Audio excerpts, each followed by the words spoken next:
aí galera, tudo beleza? Tranquilo? Aqui quem fala é o professor Rafael Felipe, né? Professor de História e Filosofia. Então hoje eu estou aqui para a gente discutir um pouquinho sobre um dos conteúdos extremamente importante para a sua prova do Enem e dos vestibulares. A primeira coisa, antes de falar sobre a nossa aula, eu queria pedir, né, para você seguir o nosso canal, dar o like nesse vídeo, certo? Curtir, compartilhar, certo? E vamos divulgar aí nosso canal nas redes sociais, beleza? Marque o nosso canal. Então, pessoal, hoje a gente vai discutir um pouquinho sobre um dos conteúdos extremamente importantes de filosofia, que é a teoria do conhecimento, certo? Professor, a teoria do conhecimento é uma parte da teoria da ciência. Ou seja, a teoria do conhecimento é uma parte da filosofia que vai discutir sobre os pressupostos da ciência, né? Os pressupostos materiais da ciência. Ou seja, ela vai discutir o que a gente chama de conhecimento científico verdadeiro, né? A ciência verdadeira. Então, a teoria da filosofia que discute sobre essa teoria verdadeira, essa ciência verdadeira, é a teoria do conhecimento, né? Então, a primeira coisa que eu queria começar a falar para vocês é que o conhecimento, ele sempre é, em filosofia, surgido de uma relação, que é a relação entre o sujeito, ou seja, aquele a qual pensa, aquele a qual pratica a experiência, né, e o objeto, né? Aquilo a qual vai ser investigado, aquilo a qual vai ser pesquisado, aquilo a qual vai ser racionalizado. Então, o conhecimento ele é parte de uma relação entre sujeito e objeto, certo? Então, isso é uma coisa muito importante para a teoria do conhecimento, certo? E aí, pessoal, é importante entender que só é possível a gente falar em uma teoria do conhecimento de fato, né, quando a gente vai partir de uma teoria a partir da que nós chamamos de gnoseologia. Só que diabo é isso, gnoseologia? Gnoseologia é quando nós partimos de uma relação do sujeito, ou seja, é o sujeito, aquele a qual atribui-se o conhecimento, né, e aí ele começa a compreender o conhecimento, né? A gente vai falar hoje de duas correntes importantes. A outra forma de conhecimento é quando nós somos determinados pelo objeto, né? É o que nós chamamos de ontologia. Então, muita atenção nessa discussão entre ontologia e gnoseologia, certo? São duas palavrinhas difíceis, mas é importante entender, certo? Então, para a gente, a teoria do conhecimento, ela surge com a modernidade, né? Porque tanto na antiguidade quanto na Idade Média, né, o conhecimento era parte de uma ontologia, seja ela metafísica, seja ela teológica, seja ela de qualquer pressuposto importante, certo? Então, antes de começar, eu queria aqui citar uma referência importante, né? Chama-se Teoria do Conhecimento, do Johannes Hahn, certo? É um livro importantíssimo para o que a gente vai compreender. E hoje nós vamos discutir duas correntes importantes do pensamento moderno. Quais são elas, professor? O racionalismo e o empirismo, né? São duas correntes extremamente fundamentais para o conhecimento da teoria, para a teoria do conhecimento, né? O racionalismo e o empirismo. A primeira corrente, o racionalismo, ela acredita que o que fundamenta o conhecimento é a nossa capacidade de pensamento. Então, é a razão, né? É o pensamento que fundamenta o conhecimento, que fundamenta o conhecimento sobre a realidade, né? Racionalismo vem de ratio, né? Quer dizer razão. Então, o racionalismo é uma corrente que acredita que a razão ela é a base de todo o conhecimento que a gente pode obter, né? E aí, o racionalismo tem uma característica importante, né? Que é as validades universais. Um conhecimento racionalista ele tem que ter por característica uma validade universal. Como, por exemplo, quando eu digo o todo é sempre maior do que a parte. Ou seja, esse enunciado, essa frase que eu falei, ela tem um valor universal, né? Sempre o todo é maior do que a parte. Ou seja, o Rafael é maior do que o braço do Rafael. Ou seja, o todo é sempre maior do que a parte. Ou seja, isso é uma validade universal. Então, para o racionalismo, o conhecimento tem que ter uma validade universal. Essa é uma característica extremamente importante do racionalismo, né? O racionalismo tem, no período moderno, um grande pensador extremamente importante, que é o francês René Descartes, certo? Descartes, né, ele é um dos grandes pensadores, porque o Descartes ele vai abrir uma discussão, né, vai abrir um questionamento profundo ao que nós chamamos de teocentrismo medieval. Né? Só o que é um teocentrismo medieval? Basta você lembrar que no medievalismo, na Idade Média, né, todo conhecimento emanava, né, vinha da vontade divina. Então, tudo que existia, todo o fundamento da realidade era a partir da vontade divina. Então, quando Descartes diz, aquele enunciado famoso, né, aquela frase famosa, penso, logo existo, ele condiciona a nossa existência a partir do pensar, ou seja, a partir da racionalidade. Então, Descartes funda ali, né, a corrente racionalista. Né? E é extremamente importante compreender que o racionalismo ele se baseia no conhecimento a priori. Né? Você sabe o que é conhecimento a priori?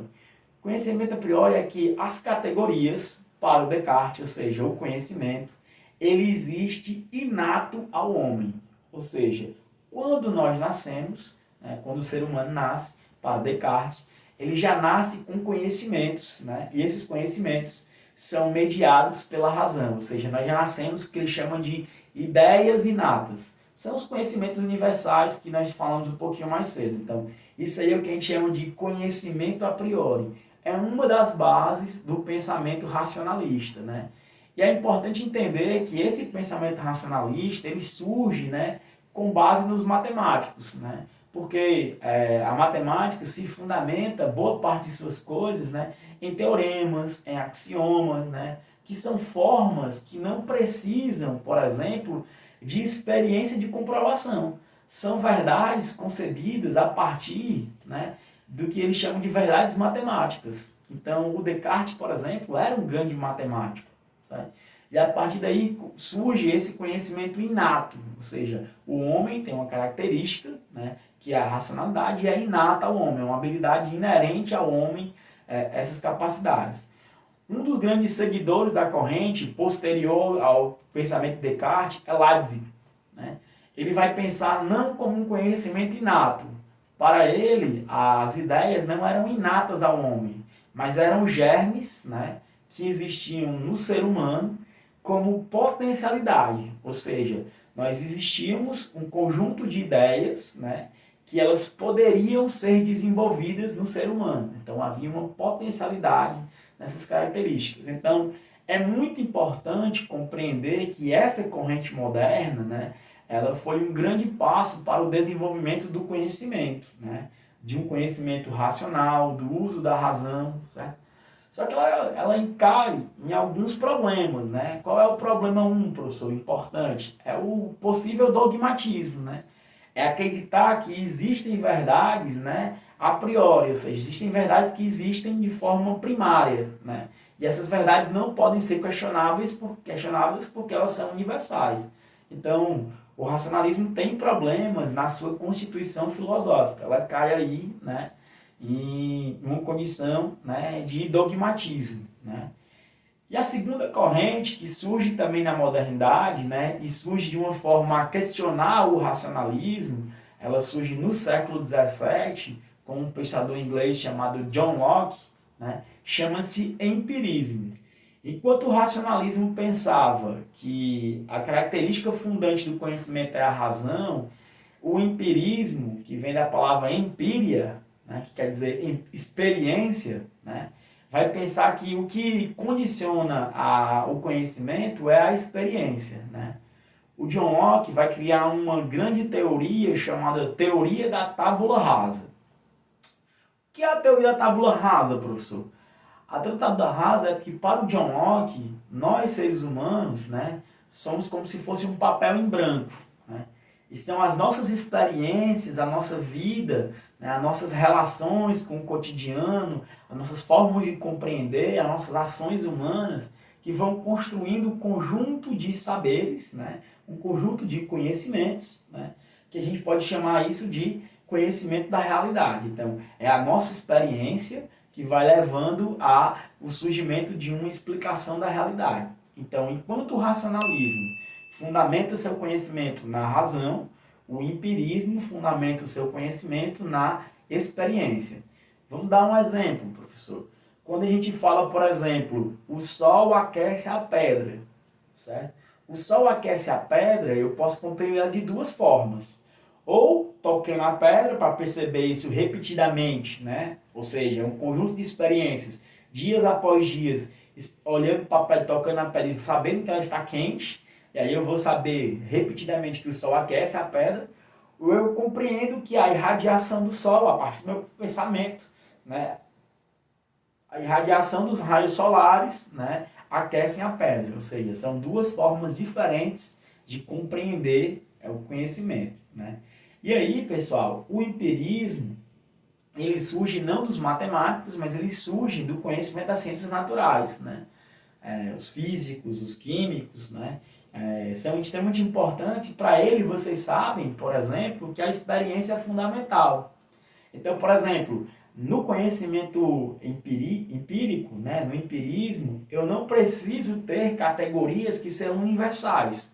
Quando eu digo a água, ela evapora a 100 graus Celsius, né? Então, isso não é um conhecimento universal. Nós sabemos que, por exemplo, se nós subirmos a montanha, né, a água não evapora a 100 graus Celsius, né? E nós sabemos disso porque existiram seguidas experiências, né? Diferentes cientistas que vão analisar, que vão calcular a temperatura, a pressão, e vão verificar que a água ela modifica o seu ponto de fusão e seu ponto de ebulição a partir da pressão, né, atmosférica. Então, à medida que você sobe ou que você desce a pressão atmosférica, você tem uma variação nos pontos de fusão e de ebulição. Então, isso é uma parte muito importante, por exemplo, para o desenvolvimento das ciências naturais, né? Então, John Locke foi um dos grandes teóricos que fundaram a corrente empírica, né? Só que o John Locke tem um problema. Qual é o problema do John Locke, professor? O John Locke ele compreendeu que existiam algumas verdades, né, que eram a priori, né? Ele diz que existiam alguns conhecimentos que eram verdades, né, que existiam sem necessitar da experiência. Ele chamou isso de verdades matemáticas, né? Ou seja, elas existiam como verdades sem precisar de uma experiência, né? Tanto é que os seguidores do empirismo pós-John Locke, como é o caso do David Hume, que também falou um pouco dessa ideia da experiência, né, da não necessária experiência para explicar a matemática, né?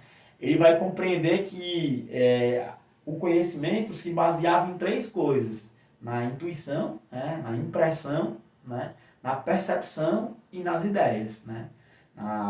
Nas três formas de compreensão sobre a realidade, né? A impressão que você tem é a impressão básica, né? Você olha para uma coisa, tem uma primeira impressão, né? A partir daí você começa a formar uma percepção, né? Uma percepção mínima a partir de algumas experiências. E aí, quando essas experiências passam a ser mais concretas, você formula ideias, né? Então, a primeira coisa que você vê é a percepção, né? A intuição. Depois, essa intuição passa a ser uma percepção. Eu compreendo melhor essa forma, está mais clara a partir de eu observar um pouco melhor esse meu objeto e depois eu tenho uma ideia, né? E o Hume foi um personagem importante para a corrente empírica, né?